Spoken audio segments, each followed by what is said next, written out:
សូមជម្រាបសួរប្រិយមិត្តជាទីមេត្រីខ្ញុំនឹងបន្តធ្វើការបង្ហាញអំពីកំជ្រួចវង M152 HIMARS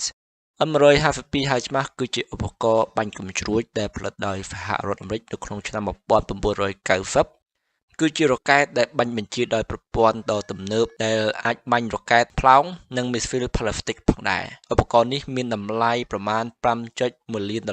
គឺជាតម្លៃនៅក្នុងឆ្នាំ2014វាមានទម្ងន់ 16.2 តោន ប្រវែង 7 ម៉ែត្រ ទទឹង 2.4 ម៉ែត្រ កម្ពស់ 3.2 ម៉ែត្រ ហើយប្រើប្រាស់យុទ្ធជន 3 នាក់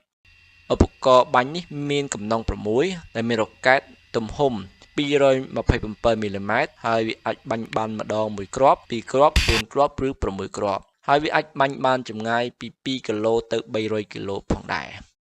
ឧបករណ៍បាញ់នេះមានទម្ងន់ស្រាលអាចធ្វើបប្រតិការបានចម្ងាយ 480 គីឡូម៉ែត្រ និងមានល្បឿន 85 គីឡូម៉ែត្រនៅក្នុង 1 ម៉ោង